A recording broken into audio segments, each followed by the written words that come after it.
morning everyone. Today our group will present on the topic ASEAN Charter, why do we need a charter? Before discussing the ASEAN Charter itself, it is important to first understand the background of ASEAN and how the organization developed over time.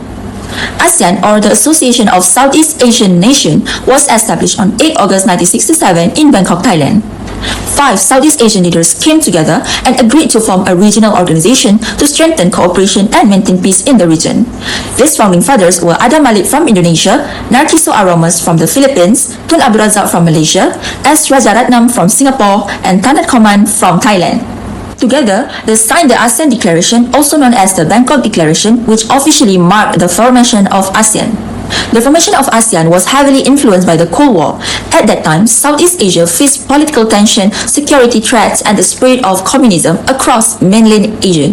Therefore, ASEAN was created to preserve regional peace and stability, encourage cooperation among member states, and reduce the risk of external interference in the regions.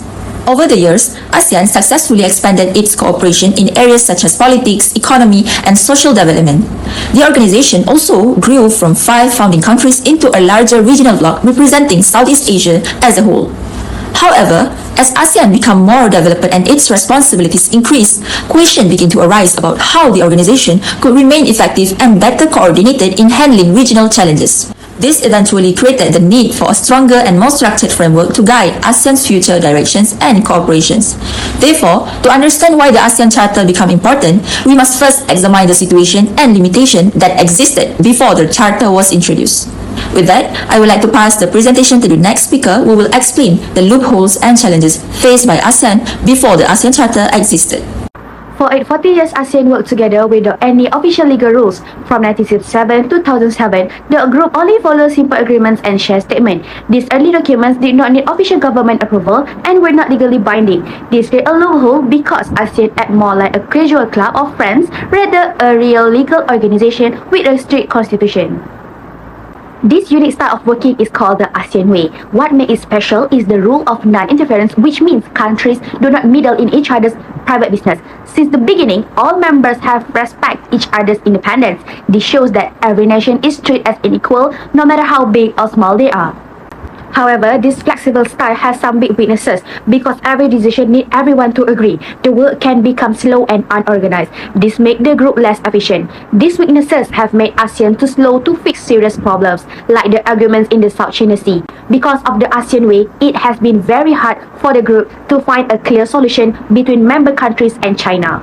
In short, the time before the Charter showed that while the ASEAN Way kept the peace, it was too slow and lacked the clear rules needed to handle modern problems. This is why the ASEAN Charter was finally created. After 40 years of ASEAN existence, member states realized that there was no guarantee ASEAN would remain relevant and effective in the future. Even though ASEAN has already played an important role in regional cooperation, it needed a stronger foundation to face the challenges of the 21st century. The ASEAN Way had contributed greatly to both national development and regional progress. It helped ASEAN create important ideas and mechanisms such as the Zone of Peace and the ASEAN Regional Forum, or ARF. This achievement showed that ASEAN could promote peace, stability, and cooperation among its members. However, as the world changed, ASEAN also needed to change. The new political, economic, and also security challenges began to emerge, and the old-fashioned way was no longer enough. That is why many leaders believed that ASEAN needed a charter, a formal document that would strengthen its identity, improve its structure, and help it respond better to future opportunities and also problems. In short, the ASEAN Charter was created because ASEAN needed to adapt, reposition itself, and also ensure that regional cooperation would remain strong and relevant for the decades ahead. The ASEAN Charter is a formal document that serves like a constitution for ASEAN. It is a legally binding agreement among the 10 ASEAN member states, while Timor-Leste has not yet fully joined as a member. The Charter provides the main concept, role, and also legal framework that guides how ASEAN operates and how member states work together. Before the Charter, ASEAN was often seen as a more informal regional organization. But with the Charter, ASEAN has become more structured, more organized, and more role-based. One of the main purpose of the Charter is to clearly define ASEAN goals and strengthen its decision-making process.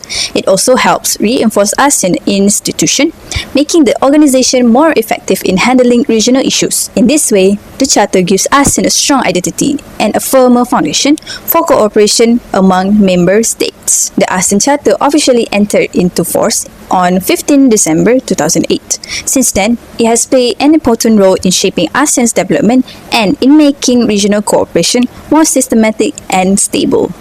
In short, the ASEAN Charter is important because it gives ASEAN a legal and institutional framework to support cooperation, improve governance, and also strengthen regional unity. Assalamualaikum and hi everybody, my name is Damia. Moving on to the main points, there are several reasons why the Asian Charter is needed. So the first one is because it gives Asian a proper legal status and structure. Before the Charter existed, Asian mainly operated through informal agreements and discussions between member countries. There were no legally binding rules, so cooperation was sometimes less effective and less organized. After the Asian Charter was introduced, Asian became officially recognized as a legal international organization. This means Asian now has clearer rules, responsibilities, and formal institutions to guide cooperation among member states. Besides that, the Charter also improved accountability among Asian countries because all members are expected to follow the agreements and commitments stated in the Charter. As a result, Asian becomes more structured, organized, and effective in handling regional issues and cooperation. Secondly, the Asian Charter is important for Asian community building. The Charter provides the foundation for Asian to develop through three main pillars, namely the Asian Political Security Community, Asian Economic Community, and Asian Socio-Cultural Community. The Political Security Community focuses on maintaining peace, stability, and security in the region. The Economic Community helps strengthen economic cooperation, trade, and regional growth among Asian countries. Meanwhile, the Socio-Cultural Community focuses on areas such as education, culture, environmental protection, and improving the quality of life of the people. Through these three pillars, the Asian Charter helps Asian become a more united, organized, and integrated regional community. It also allows Asian countries to work together more effectively in facing future global challenges. Hi everybody, my name is Aini, so now let's jump straight to the next point. Enhanced external relation is one of the key reasons on why the ASEAN Charter is important. Before the Charter, ASEAN's relationship with external partners were less organized and more informal, which limited its effectiveness as a regional organization. With the Charter, ASEAN gained a clear legal identity and a more structured framework for cooperation. So this allows it to officially sign agreements, form partnerships, and engage in diplomacy as one unified body. As a result, ASEAN's legitimacy and global influence have increased. It is now a better position to build stronger alliances with major organizations like the United Nations and strengthen cooperation in areas such as trade, security, and development. In addition, ASEAN also promotes a mutually beneficial relationship through structured partnerships like dialogue partners, sectoral dialogue partners, and development partners in order to help expand its global network. Overall, the ASEAN Charter strengthens ASEAN's role as a major regional actor and enhances its ability to engage effectively at the international level. Here is one of the examples on where ASEAN having an external relations with the United Nations during the ASEAN Summit 2025 that was being held in Kuala Lumpur. Mr. Chair, Prime Minister Ibrahim, thank you for your warm welcome and for your leadership of ASEAN this year. Southeast Asia stands at the vanguard of a changing world. For nearly 6 decades, ASEAN has stood as a beacon of cooperation, and with Timor-Leste's accession, that spirit grows stronger. Today, ASEAN is a strategic partner of the United Nations.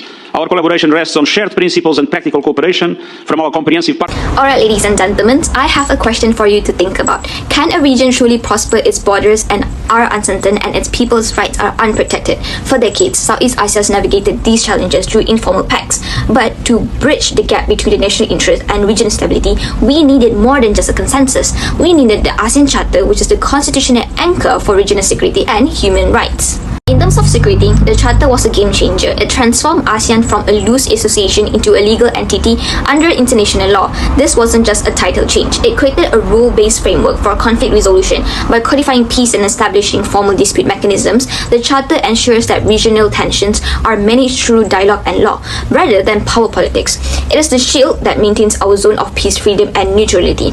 As we all may know, security is meaningless without protecting individuals. That's why the Charter's commitment to human rights is very crucial. It's institutionalized these rights by establishing the ASEAN Intergovernmental Commission on Human Rights, ASEAN's first regional human rights body. So for the first time, member states collectively committed to upholding the rule of law, democracy, and fundamental and also freedoms, shifting the focus from state security to human security across the region. So overall, the ASEAN Charter also shows that the regional stability and human dignity are interconnected. By providing a legal foundation for security and a moral framework for human rights, it ensures a stable and people-centered Southeast Asia. So that's why ASEAN Charter is important. Let's discuss about the impact. Hi everyone, now let's take a look at the impact of the ASEAN Charter.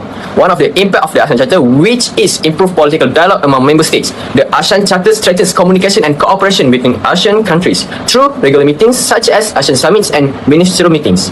These meetings allow leaders and officials to discuss important regional issues more frequently and effectively. As a result, Asian countries can build mutual understanding and work together on matters like economic development, trade, and regional security. These meetings also provide a platform to discuss international issues such as North Korea's nuclear ambitions, while respecting each country's sovereignty.